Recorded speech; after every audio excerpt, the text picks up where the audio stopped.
मगर हिंदुओं की सुनवाई कहीं हो रही है तो बताइए आप हमें। हमारा यही विरोध है कि भारतीय जनता पार्टी की और केंद्र सरकार से भी कहना है हमारा कि हिंदुत्व के लिए एक अलग से कानून बनाया जाए और जो कानून है रद्द किए जाए। हिंदू जाग चुका है और हम उन्हें सबको हटाएंगे। मजारे बना देते हैं ये सड़कों पे, फ्लाईओवर पे एक सुंदर वन है वहाँ पे मजारे बना दिए हैं, तो हिंदू कहाँ जाएगा। जनसंख्या नियंत्रण आना चाहिए, ऑल ओवर हिंदुस्तान में आना चाहिए। ये नहीं कि हिंदू दो पैदा करे और मुसलमान के लिए अनगिनत, ये अल्लाह का देन है, ये गलत है। जनसंख्या नियंत्रण इसलिए बढ़ा रहे हैं क्योंकि इनको मालूम है कि आने वाले समय में हम अपनी जनसंख्या के बल पर भारत में अपना राज कायम कर लेंगे। गोविंद सिंह साहब की दिली इच्छा थी कि सगल जगत में खालसा पंथ गाजे, जागे धर्म हिंदू सगल डंप पाजे। हिंदुस्तान ऐसा पहला देश है जहाँ पे बहुसंख्यक आबादी अल्पसंख्यकों के बराबर कानून हक मांग रही है। हिंदू प्रताड़ित होकर के, ये विवश होकर के हिंदू यहाँ पर आया है, ये तो एक चिंगारी है। अभी तो 16 बहुत भारी है इसके पीछे। नमस्कार, आप देख रहे हो न्यूज़ हिंदी, मैं हूँ आपके साथ आयशा श्रीवास्तव। इस वक्त हम दिल्ली के जंतर मंतर पर मौजूद है, जहाँ पर जो 5 कानून है जिसकी मांग को लेकर राष्ट्रहित के बारे में बात हो रही है। इस वक्त आप देख सकते हैं हम जंतर मंतर में मौजूद है और जय श्री राम के नारे, भारत माता के नारे लगाए जा रहे हैं। मेरे पीछे झंडा भी जो है रखा गया। इनसे बात करते हैं सीधे, क्या कहेंगे सर आप, आज जो प्रदर्शन हो रहा है किस लिए? आज जो प्रदर्शन, जो काले कानून जो अंग्रेजों के द्वारा बनाए गए थे और पिछले 70-80 सालों से मुझे ढो रहे हैं, तो आज उनका मुख्य उद्देश्य था कि इन काले कानून को भारत सरकार रद्द करे और समानता का जो अधिकार है वो सब पे लागू हो। और जो जनसंख्या नियंत्रण कानून है, घुसपैठ को लेकर कानून है, समान नागरिक कानून, इन सारे कानूनों को लेके सरकार आए और हम उनका स्वागत करते हैं। और इस बात को लेकर हम लोगों ने आज धरना प्रदर्शन यहाँ पे किया और केंद्र सरकार से मांग करते हैं इन मांग को हमारी पूरी की जाए जल्द से जल्द। लेकिन विपक्षी दल को तो बड़ी दिक्कत है इस कानून से। विपक्षी दल तो चाहते हैं जनसंख्या नियंत्रण कानून लागू ना हो। उनके करने से क्या होता है, वो तो कुछ भी नहीं चाहते। उन्होंने तो कानून बना रखे हैं, उन्होंने कानून इस तरह के कानून ला रखे जिससे कि हिंदुओं का दोहन हो रहा है, हिंदुओं का कहते हैं नुकसान हो रहा है हर जगह। हिंदुओं का आज की डेट में जो बहुसंख्यक हिंदू होने के बावजूद भी आज अल्पसंख्यक में है, मगर हिंदुओं की सुनवाई कहीं हो रही है तो बताइए आप हमें। हमारा यही विरोध है कि भारतीय जनता पार्टी की और केंद्र सरकार से भी कहना है हमारा कि हिंदुत्व के लिए एक अलग से कानून बनाया जाए और जो कानून है रद्द किए जाए। जनसंख्या नियंत्रण कानून किसी भी देश की एक व्यवस्था होती है, उसके संसाधन होते हैं। अब उन संसाधनों का अगर एक व्यक्ति एक रूम के अंदर 20 लोग अगर एडजस्ट कैसे होंगे, तो वैसे ही देश है। अगर देश के अंदर 150 करोड़ की आबादी है तो कैसे एडजस्ट होंगे। आज हमारे खाने पे पीने पे हर जगह कहते हैं अगर जनसंख्या नियंत्रण नहीं होगा तो कल की डेट में आदमी खाने लगेगा। तो जनसंख्या नियंत्रण कानून बहुत जरूरी है देश में। जनसंख्या नियंत्रण कानून जो 5 कानून की मांग की जा रही है, सनातनी धर्म कहीं ना कहीं छूटते जा रहा है, उसको वापस कैसे लाना? वापस जब ये काले कानून वापस अगर ये चले जाएंगे जो अंग्रेजों द्वारा हमारे पास थोपे गए हैं, अब आने वाली पीढ़ी को इसका यानी कि अब कह सकते हैं हर्जाना भुगतना पड़ेगा। अगर देखिएगा हिंदू सनातन होने के बाद भी देश आज मुस्लिमों का गुलाम होता जा रहा है टाइम अकॉर्डिंग, अदर देशों का भी प्रेशर हो रहा है। तो इस पर अगर जनसंख्या नियंत्रण कानून आ जाएगा तो कहीं पे कहीं मुसलमानों को कहीं जनसंख्या के निश्चित तौर पर एक डायरेक्शन बन जाएगा उसमें। और इसका मेन मुद्दा हमारा ये है कि जो ये कानून 3-4 थोपे इनको कैसे भी सरकार इनको बदले और आने वाले समय को देखें, जो कि आने वाली पीढ़ी है उसके लिए भी भाव रहेगी। क्या कहें? देखिए, मैं जनसंख्या नियंत्रण कानून बहुत जरूरी है हमारे देश के लिए, क्योंकि हमारे देश के जैसा एक देश था पर्शिया, वहाँ पर्शियन लोग रहते थे, अब वहाँ पे ईरान है। पाकिस्तान में भी बहुत सारे हिंदू थे, लेकिन अब वहाँ पे 1% से भी बहुत कम हिंदू बचे हैं। 1 हफ्ते पहले वहाँ मंदिर तोड़ दिया गया। हमारे भारत में जो सरकारें हैं वो मुसलमानों को खुश करने के लिए ही आती हैं, और लेकिन अब हिंदू जाग चुका है और हम उन्हें सबको हटाएंगे। मजारे बना देते हैं ये सड़कों पे, फ्लाईओवर पे एक सुंदर वन है वहाँ पे मजारे बना दिए हैं, तो हिंदू कहाँ जाएगा, क्या करेगा हिंदू पे इतना अच्छा अत्याचार हो रहा है। पर ये जो सरकारें हैं वो राहुल गांधी नहीं, वो राहुल खान हो चुका है। जहाँ पे भी उसे माइनॉरिटी कम्युनिटी दिखती है वहाँ पे जाता है, लेकिन मेजॉरिटी कम्युनिटी के ऊपर जो अत्याचार होता है वहाँ कोई भी सरकार नहीं आती। इतने लोग जो हैं, इतनी बच्चियों का जो है वो गलत काम होते हैं, वहाँ पर कोई भी न्यूज़ चैनल नहीं आता। सब जो है माइनॉरिटी कम्युनिटी के ऊपर। एक आपने केस सुना होगा कि एक मुसलमान को पानी पीने के ऊपर बहुत मारा गया, वो UN तक पहुँच जाता है। लेकिन इतने जो अत्याचार हिंदुओं के साथ होते हैं उसे कोई ना न्यूज़ चैनल दिखाता है, ना फिर कोई भी मीडिया हाउस जो है वो कहीं कवर नहीं करता। तो ये दोहरा ही हमारे हिंदुओं के साथ क्यों? भारत भी एकमात्र ऐसा देश है जिसमें कि जो मेजोरिटी में है, मतलब जो मेजोरिटी में है वो अपने कानूनों के लिए लड़ रही है, और जो माइनॉरिटी में है वो उनको पोषित किया जा रहा है सिर्फ वोट की राजनीति के लिए। और सबसे बड़ी बात यह है कि जो अंग्रेजों ने कानून बनाया था वो उन्होंने अपने फायदे के लिए बनाया था, इन्होंने सिर्फ उसमें अमेंडमेंट किए हैं। यदि आप संविधान बना सकते हैं, 1950 में वो लागू हो सकता है, आप कमेटी बना के संविधान को लागू कर सकते हैं। तो ये देश की सरकार, कांग्रेस का बड़ा हाथ था इसमें। नहीं, बात आगे कांग्रेस की नहीं है, ये तो जनता की भी इसमें रिस्पॉन्सिबिलिटी है। कांग्रेस वहाँ संसद में पहुंच रही है तो ये पहुंचाया किसने है? यही तो हम लोगों ने पहुंचाया है। तो हिंदुओं को जगना पड़ेगा और कम से कम इस मतलब पूरे भारत, पूरे हिंदुस्तान में जो कानून लागू किए गए हैं, जो पुराने कानून चल रहे हैं, अंग्रेजों के द्वारा बनाए गए हैं, संविधान आपने लागू किया जिससे कि ये कानून गाइड होते हैं, संविधान के थ्रू ही कानून चल रहे हैं, लेकिन कानून पुराने हैं और संविधान नया है। तो कम से कम जब भारत आज़ाद हुआ है तो उसके बाद कानून भी उनको उसी हिसाब से जो हमारे हैं, हमारे हिसाब से बनना चाहिए। एक मैं मोदी से निवेदन करना चाहता हूँ, एक देश एक टैक्स हो सकता है, सारे टैक्स मिलाकर जीएसटी बना दिया। एक देश में एक राशन कार्ड हो सकता है, तो एक देश में एक कानून क्यों नहीं हो सकता? तो हिंदुओं के लिए भी, सभी जितने भी मजहब के मानने वाले लोग हैं, सबके लिए एक कानून हो। हिंदुस्तान ऐसा पहला देश है जहाँ पे बहुसंख्यक आबादी अल्पसंख्यकों के बराबर कानून हक मांग रही है। जी बिल्कुल, केरला में 30% मुसलमान है, लेकिन वहाँ पे जो है अभी बकरा ईद के दिन केरला के जो मुख्यमंत्री है उन्होंने छुट्टी दे दी, लेकिन योगी सरकार ने यूपी में जो है कांवड़ यात्रा के लिए मना कर दिया, क्योंकि उन्हें पूरी जनता की अपनी सिक्योरिटी का ख्याल है। कोविड की वजह से में अल्पसंख्यक हो गए हैं हिंदू, वहाँ पर हिंदुओं को अल्पसंख्यक कानून के दायरे में क्यों नहीं लाया जाता?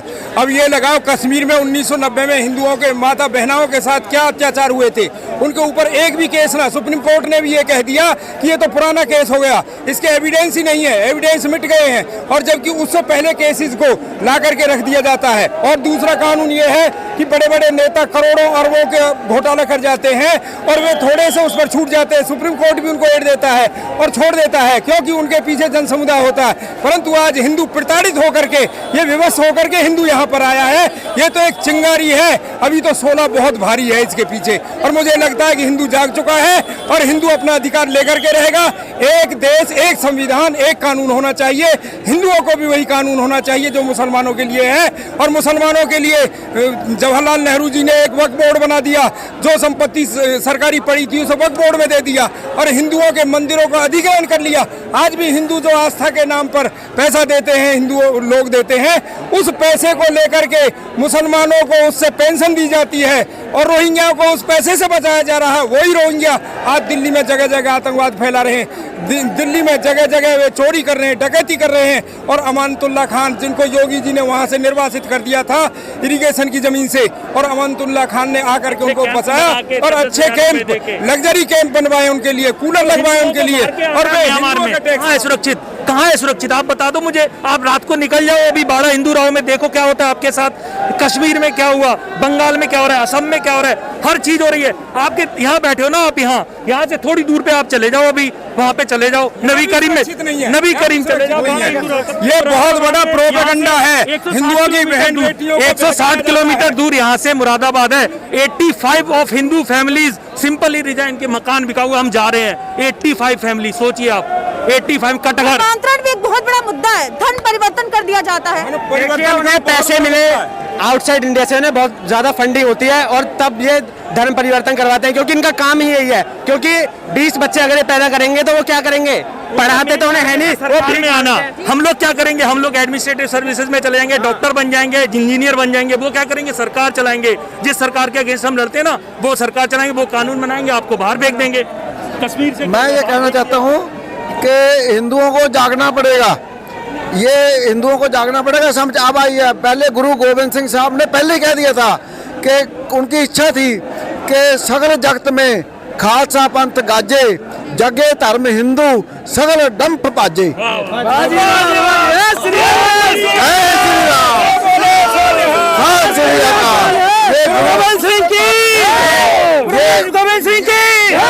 ये गुरु गोविंद सिंह साहब की दिली इच्छा थी कि सगल जगत में खालसा पंथ गाजे, जागे धर्म हिंदू सगल डंप पाजे।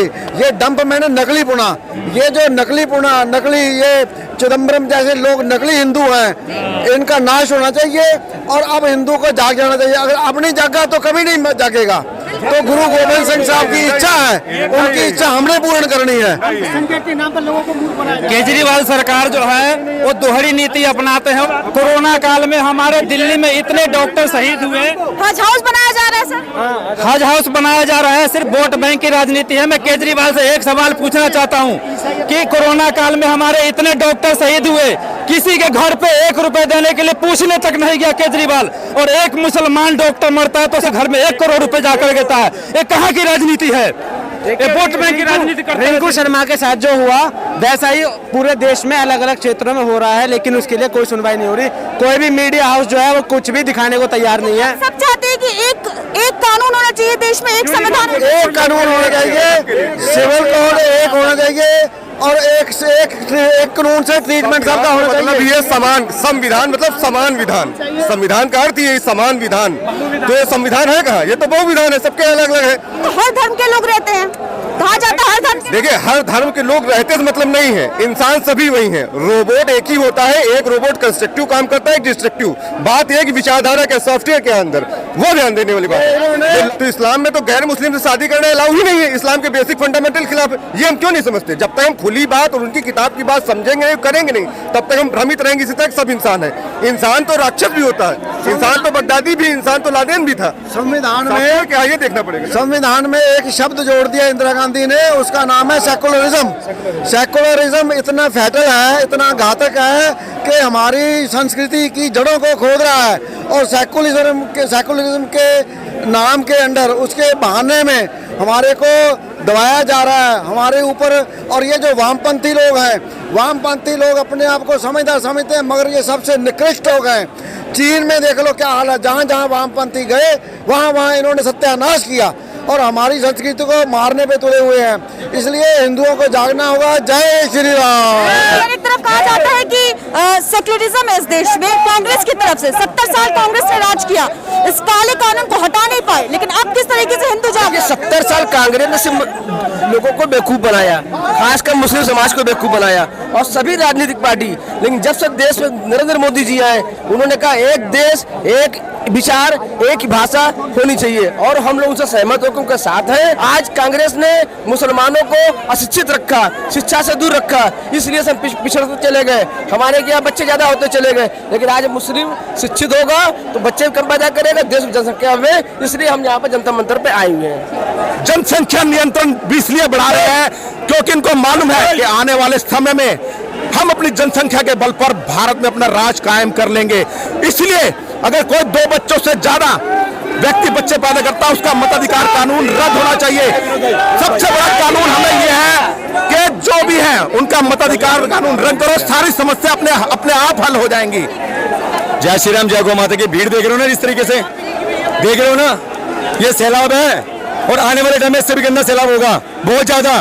एक ही बात बोलूंगा, कैमरामैन से भी, रिकॉर्ड भाई से भी, चारों तरफ निगाह मार लो। अगर डर बैठ जाए तो आज की बात इतना ही काफी है, और ना बैठे तो फिर अगला भी कार्यक्रम इससे गंदा होगा।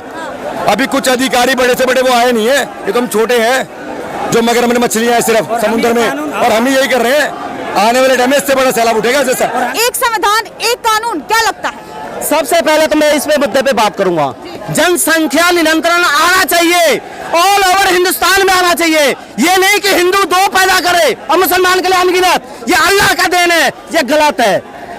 ये 2 हमने कहा है, हिंदू 2 तो 2। जनसंख्या नियंत्रण जरूर आना चाहिए। ये मुस्लिम कंट्री नहीं बनने देंगे हम, मुस्लिम कंट्री बिल्कुल नहीं बनने देंगे।